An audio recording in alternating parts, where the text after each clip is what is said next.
For more than 100 years, the Chicago Bears have represented more than simply a football team. They are a fundamental part of the city's character. They are preparing to depart from their iconic home at Soldier Field for a stunning new stadium that aims to transform Chicago's sports and entertainment landscape. However, this is not merely a narrative about a stadium. It's a story of heritage clashing with aspiration, memory contending with advancement, and citizens considering the cost of aspirations.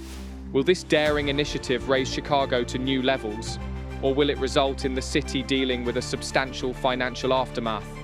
Let's see what the project has in store. The newly proposed Chicago Bears Stadium is quite the heavy project on paper. Its projections indicate that it could reshape the sports landscape of the city with a modern design and some high-end infrastructure. In turn, the project aims to provide significant economic benefits to the city. But that doesn't come free, as it also has a massive price tag of $4.7 billion. This includes the $3.2 billion for the stadium itself and an additional $1.5 billion for infrastructure improvements. It may have been fine if all of this was privately funded, but that's not the case. In fact, the project has sparked heated debate over the use of public funding and its implications for Chicago residents. The Bears themselves have a storied history of playing at several notable venues across Chicago, and it has a pretty big fan following as well. Their most iconic home has been Soldier Field, where they have played since 1971. The only time they relocated during this was due to the renovations in 2002. Originally built in 1921 for $13 million, Soldier Field was a monumental investment at the time. To put it into perspective, that investment is equivalent to about $240 million today. With an original seating capacity of approximately 74,000, it could increase that and accommodate over 100,000 spectators for certain events. However, a major renovation completed in 2003 reduced its capacity to 61,500. This turned the stadium into the smallest in the NFL. It even led to the loss of its status as a National Historic Landmark, often referred to as the mistake on the lake.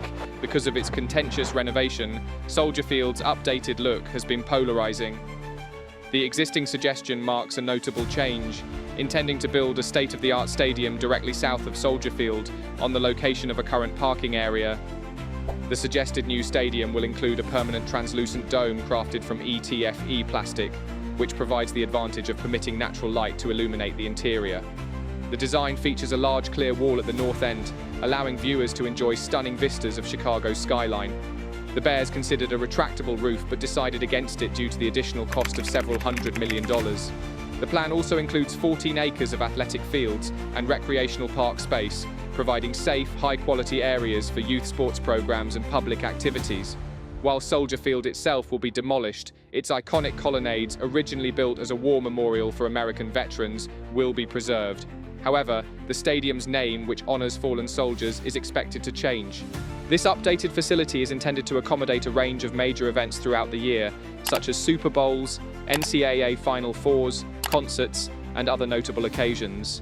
Most new stadium constructions include the capability for these venues to host events throughout the year, and this upcoming stadium aims to do the same. Improvements to surrounding infrastructure, such as enhanced ramps and increased campus capacity, are intended to ease congestion and provide smooth access for visitors. Parking remains a challenge, as the new stadium will be constructed over the existing double-layered parking lot. To address this, plans to double-deck the south parking lot are being considered, potentially enhancing capacity and accessibility. Additionally, the Bears claim the project will result in 20% more open space available to the public, further benefiting the city. This would massively ease the pressure on spaces, especially during match days when congestion is at its peak. The financial breakdown of the project reveals significant challenges, though, and has been the primary point of debate. The stadium itself is estimated to cost $3.2 billion, with the Bears organization covering 72% of this amount through private financing and a $300 million loan from the NFL. The remaining 28%, or approximately $900 million, would be sourced from public funding via 40-year bonds issued by the Illinois Sports Facilities Authority. However, the project's total cost includes an additional $1.5 billion for infrastructure improvements, much of which could also fall to taxpayers. If combined, the public contribution could reach $2.4 billion, making it the highest ever for a stadium by a considerable margin. The Bears have projected that the investment would be well worth it, as they believe that it would bring a regional economic impact of $8.4 billion. That impact would be around 1.8 times the cost of the entire project, so that's a pretty good payoff. They have also estimated that 43,000 regional jobs would be created during the construction, and there would still be around 4,200 jobs permanently after the completion of the project. But the argument stands that there are just estimated figures, and the ground reality of the situation may vastly differ from the claims depending on the situations.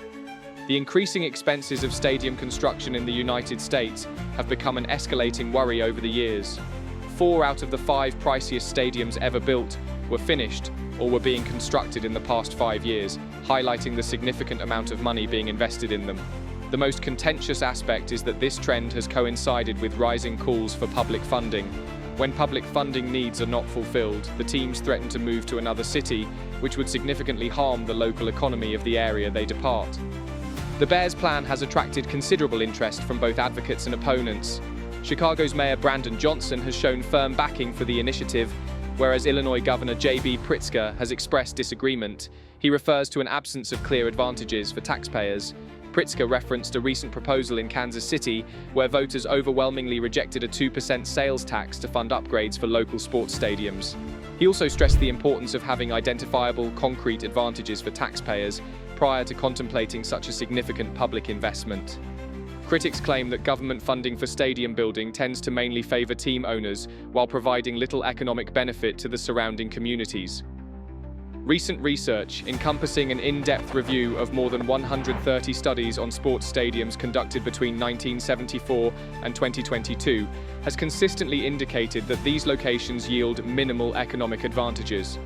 Economist Victor Matheson has observed that financial reports created by sports teams often contain major theoretical shortcomings, rendering their conclusions questionable at best and completely inaccurate at worst.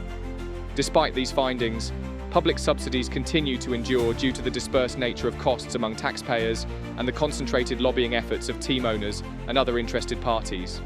The proposed stadium's journey has not been without complications.